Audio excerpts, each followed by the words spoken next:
hoarding of the proposed Section 6, hoarding of the proposed anti-agricultural economic sabotage law. At the proper time, ang ipopropose ko ay ganito po ang pagka-formulate. Section 11, maintenance and disposal of buffer stock. The NFA shall, in accordance with the rules, regulations, and procedures, maintain the targeted level of buffer stock to be sourced from I. Local farmers as the principal source, II, accredited private importers, traders. No. Yes, Mr. President. We cannot accept that. We don't want NFA to buy from private importers. Definitely not.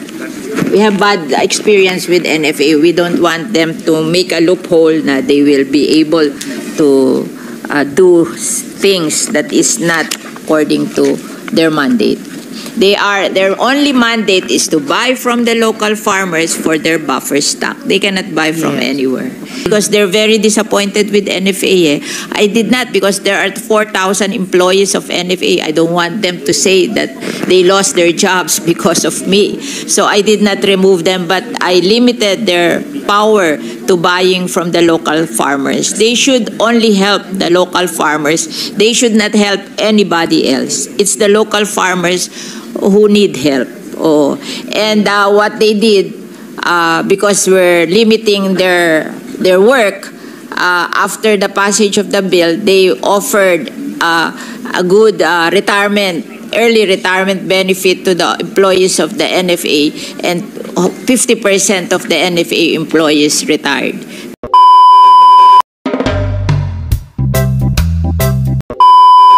The purpose kung hindi mababa ang pagkabili, kaya nga government to government without tariff para bumaba ang price of the imports, kasi this is meant to solve the high prices of rice in the country.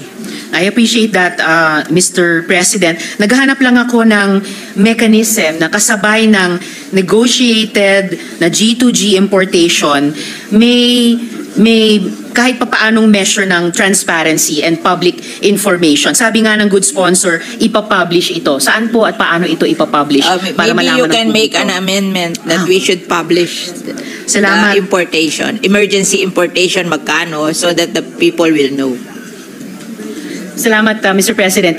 Mag-craft po itong representasyon ng proposed amendment for the consideration of the good sponsor at the proper time. And in fact, for the record, Mr. President, if government importation is inevitable, I will propose safeguards that will make the process transparent and accountable, consistent with the revised Government Procurement Act. Kapapasa din natin, so pwedeng maging companion measure ito in these aspects. Bidding with an approved budget contract based on the average price per metric ton in the international market. There is no bidding. Yes, it's government to government negotiation, but we should publish the amount so we will know, kasi there is an existing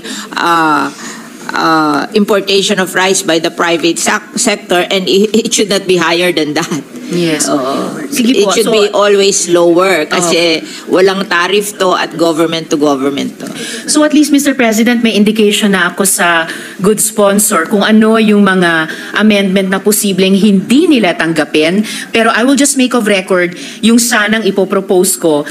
And ngayon, with the advice of the good sponsor, kung paanong pwede kong i-adjust yung ipopropose kong amendments. I-publish na lang para makita, transparent, and then we can compare it with the not above. We can indicate that it should never be above what is the existing price. It should always be lower than the existing price of rice, which is imported by the private sector with tariff. Yes, Mr. President. I-make of record ko na lang sana yung tatlong ipopropose ko later on at the proper time, pero taking under advisement yung payo ng good sponsor on publishing, comparison of the prices, at yung principle na siyempre dapat laging mas mababa yung presyo. So just for the record, at this point in time, dahil nasa interpellation pa lang naman tayo, I was going to propose and will now study paano i-adjust itong proposed amendments given the advice of the sponsor. Una, bidding with an approved budget contract based on the average price per metric ton in the international market as published by 3 credible international rice or food monitoring agencies. Pangalawa, bidding with at least 3 rice exporting countries participating, or in this case, 3 governments.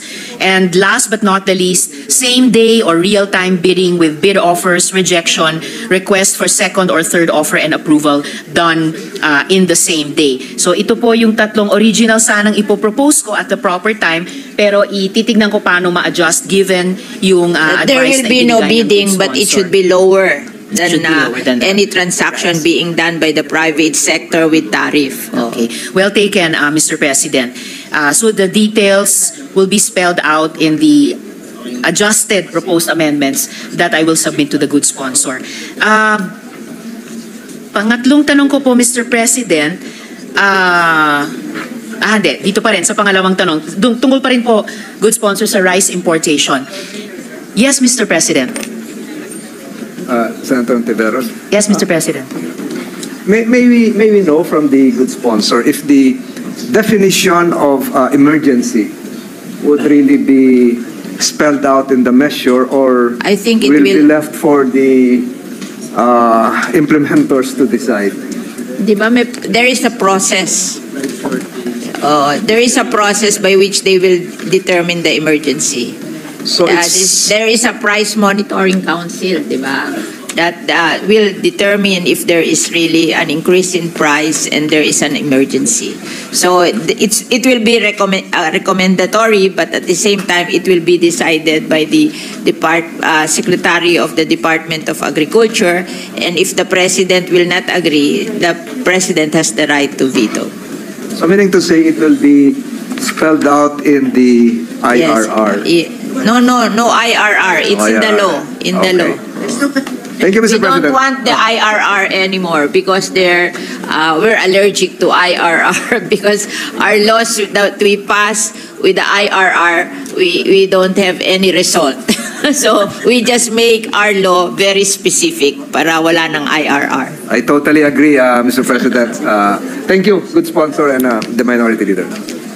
Thank you, Majority Leader. Thank you, Mr. President. Huling tanong ko po, Mr. President, good sponsor dito sa rice importation.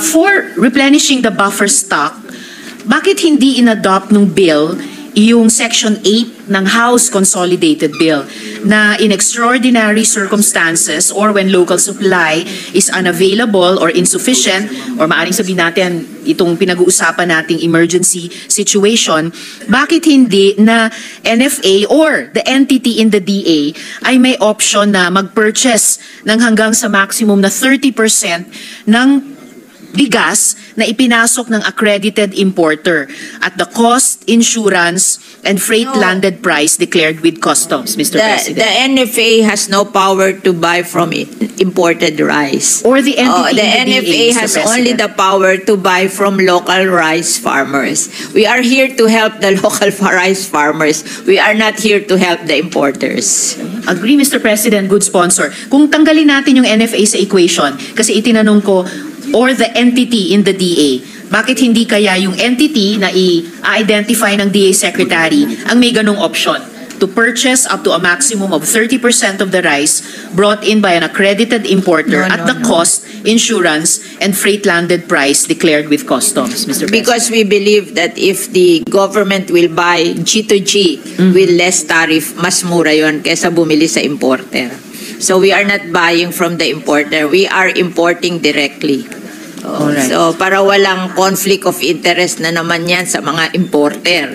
Kasi minsan, pag inaalaw na bumili sa importer, magpapalakasan na naman yan. Tapos bibili sa importer, ang kikita lang yung importer. We are here to bring down the price of rice. So we are going to do it G2G with no tariff and at the lowest price.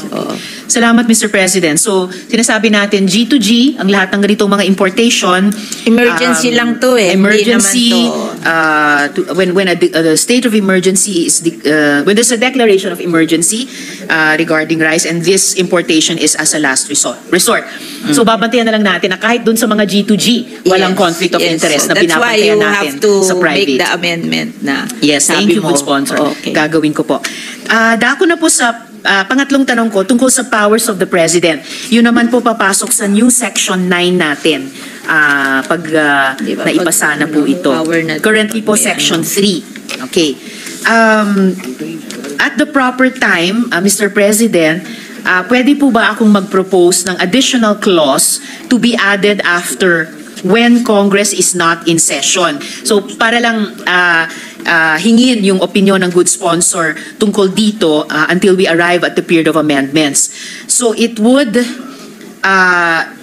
read, letter B, provided further that upon review, when the forecasted or imminent shortage did not materialize or has been resolved, or the situation requiring government intervention has passed, the President shall revert the tariff rates to the previous level, or if circumstances warrant, set them higher within the limits set by this law.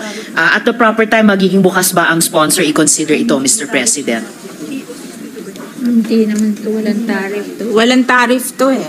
Walang tariff, opo. Walang tariff to kasi gusto nating maipasok ng mura ang rice kasi tumataas. There is emergency, there is high prices of rice. So we are trying to solve the high prices of rice.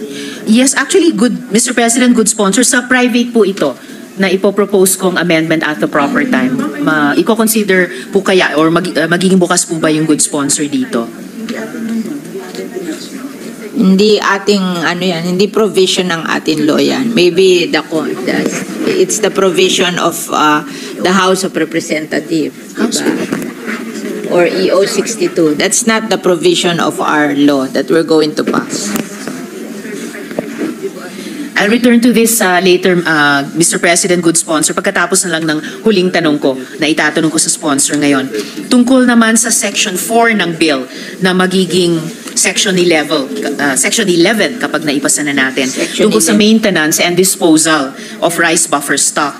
At the proper time, Mr. President, good sponsor, maaari ko bang i-propose itong following changes sa section na ito, current Section 4, para palawakin yung sourcing ng buffer stock, para ma-meet yung targeted levels at i-increase pa nga ito dahil sa anticipated weather events mentioned and volatility in the rice market. The changes would also allow private importers and traders to comply with Section 6, hoarding of the proposed Section 6, hoarding of the proposed anti-agricultural economic sabotage law. At the proper time, ang ipopropose ko ay ganito po ang pagka-formulate, Section 11, maintenance and disposal of buffer stock. The NFA shall, in accordance with the rules, regulations, and procedures, maintain the targeted level of buffer stock to be sourced from I. Local farmers as the principal source, II, accredited private importers, traders. No. Yes, Mr. President. We cannot accept that. We don't want Alright. NFA to buy from private importers. Definitely not. We have bad experience with NFA. We don't want them to make a loophole na they will be able to do things that is not according to their mandate. Their only mandate is to buy from the local farmers for their buffer stock. They cannot buy from anywhere. We changed that. In fact, during last last administration, they're asking me to remove NFA because they're very disappointed with NFA. I did not because there are 4,000 employees of NFA. I don't want them to say that they lost their jobs because of me. So I did not remove them, but I limited their power to buying from the local farmers. They should only help the local farmers. They should not help anybody else. It's the local farmers who need help. And what they did, because we're limiting their work, after the passage of the bill, they offered a good early retirement benefit to the employees of the NFA, and 50% of the NFA employees retired because their work will be limited to buying stocks from the local farmers. They are there to help the local farmers. They are not there to help the traders. So we cannot agree to Yes, that. Mr. President, good sponsor. Again, tulad sa tanong ko kanina sa question number 2 ko tungkol sa rice importation, tanggalin nga natin yung NFA out of the equation. Let's just talk about the entity na maaring i-identify ng DA and ng DA Secretary. So this question concerns the private importation regarding the Section 8 of RA 8178 as amended by RA 11203. The DA can only do government-to-government importation without tariff. They cannot buy from the private sector. So, ang sinasabi po natin, Mr. President, yung buong DA hanggang G2G lamang sila sa Because that is importation. just in time of emergency when the prices of rice are getting out of hand. It's an emergency power, and we want the government to buy cheap so we can bring down the price of rice. So it's G2G without tariff, and that's all. We are not buying from the private. Sige po, Mr. President, good sponsor. Subukan ko sa... Sana maintindihan mo, Senator Risa, why I'm doing this. Yes. Because I've seen the corruption and the abuses in my 11 years as chairman of the Senate Committee on Agriculture and Food, and I don't want those corruption and abuses be repeated again. So we are being very strict with this, and in fact, we passed the anti-agricultural economic sabotage law. Yes. So we can send to prison those people abusing these powers. Yes. Opo, Mr. President, I share the concern of the good sponsor. And tulad nung nabanggit ko kanina na pati sa G2G, gusto nating pagbantayan ang conflict of interest. Yeah.